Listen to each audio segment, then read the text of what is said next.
대법원 2023년 12월 28일 선고 2020-2-49553 판결 사건명 재건축 부담금 부과 처분 취소 1. 항고 소송에서 행정처분의 위법 여부를 판단하는 기준과 방법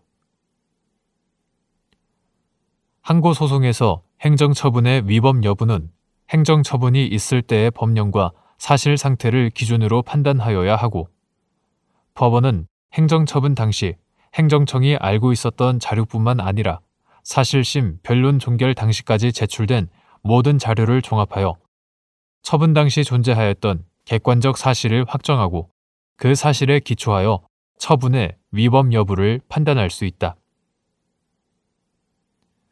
2. 재건축 초과 이익 환수에 관한 법률 제20조에서 개발 비용을 뒷받침할 자료의 제출 기한을 규정한 취지 및 납부 의무자가 개발 비용 공제를 위한 자료 제출 기한에 관련 자료를 제출하지 않았더라도 재건축 부담금 부과 처분을 다투는 항고 소송에서 그 자료를 증거로 제출할 수 있는지 여부. 적극.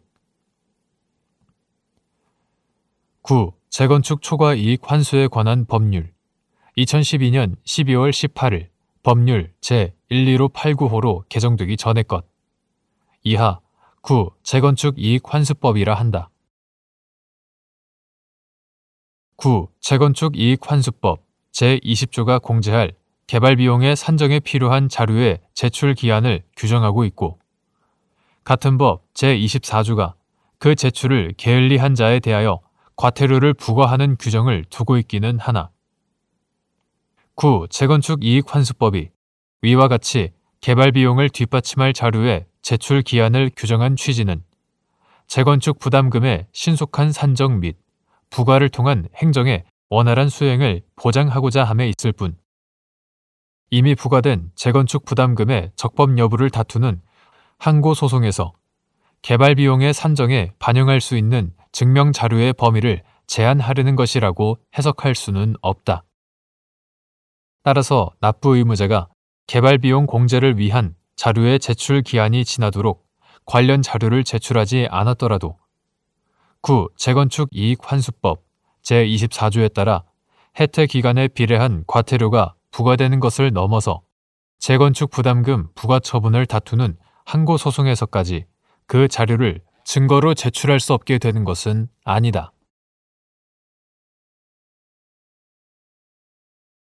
대법원 2023년 12월 28일 선고 2021-2-33470 판결 사건명 부당해고 구제 재심 판정 취소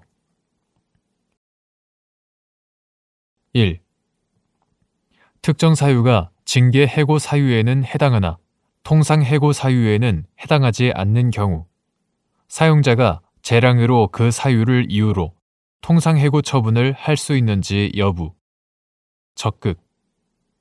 및 이때 징계 해고에 따른 절차가 부가적으로 요구되는지 여부.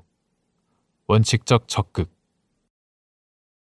특정 사유가 취업규칙 등에서 징계 해고 사유와 통상 해고 사유의 양쪽에 모두 해당하는 경우뿐 아니라 징계 해고 사유에는 해당하나 통상 해고 사유에는 해당하지 않는 경우에도 그 사유를 이유로 징계 해고 처분의 규정상 근거나 형식을 취하지 아니하고 근로자에게 보다 유리한 통상 해고 처분을 택하는 것은 근로기준법 제23조 제1항에 반하지 않는 범위 내에서 사용자의 재량에 속하는 적법한 것이다. 다만 근로자에게 변명의 기회가 부여되지 않더라도 해고가 당연시될 정도라는 등의 특별한 사유가 없는 한 징계 해고 사유가 통상 해고 사유에도 해당하여 통상 해고의 방법을 취하더라도 징계 해고에 따른 소정의 절차는 부가적으로 요구된다. 2. 사용자가 취업규칙에서 정한 해고 사유에 해당한다는 이유로 근로자를 해고할 때에도 정당한 이유가 있어야 하는지 여부. 적극. 사용자가 근무 성적이나 근무 능력이 불량하여 직무를 수행할 수 없는 경우에 해고할 수 있다고 정한 취업규칙 등에 따라 근로자를 해고할 때 해고의 정당성이 인정되는 경우 및 이때 사회통념상 고용관계를 계속할 수 없을 정도인지 판단하는 방법. 근로기준법 제23조 제1항은 사용자는 근로자에게 정당한 이유 없이 해고를 하지 못한다고 규정하여 해고를 제한하고 있다. 사용자가 취업규칙에서 정한 해고 사유에 해당한다는 이유로 근로자를 해고할 때에도 정당한 이유가 있어야 한다. 일반적으로 사용자가 근무 성적이나 근무 능력이 불량하여 직무를 수행할 수 없는 경우에 해고할 수 있다고 정한 취업규칙 등에 따라 근로자를 해고한 경우 사용자가 근로자의 근무 성적이나 근무 능력이 불량하다고 판단한 근거가 되는 평가가 공정하고 객관적인 기준에 따라 이루어진 것이어야 할 뿐 아니라 근로자의 근무 성적이나 근무 능력이 다른 근로자에 비하여 상대적으로 낮은 정도를 넘어 상당한 기간 동안 일반적으로 기대되는 최소한에도 미치지 못하고 향후에도 개선될 가능성을 인정하기 어렵다는 등 사회통념상 고용관계를 계속할 수 없을 정도인 경우에 한하여 해고의 정당성이 인정된다. 이때 사회통념상 고용관계를 계속할 수 없을 정도인지는 근로자의 지위와 담당 업무의 내용, 그에 따라 요구되는 성과나 전문성의 정도, 근로자의 근무 성적이나 근무 능력이 부진한 정도와 기간, 사용자가 교육과 전환 배치 등 근무 성적이나 근무 능력 개선을 위한 기회를 부여하였는지, 개선의 기회가 부여된 이후 근로자의 근무 성적이나 근무 능력의 개선 여부, 근로자의 태도, 사업장의 여건 등 여러 사정을 종합적으로 고려하여 합리적으로 판단해야 한다.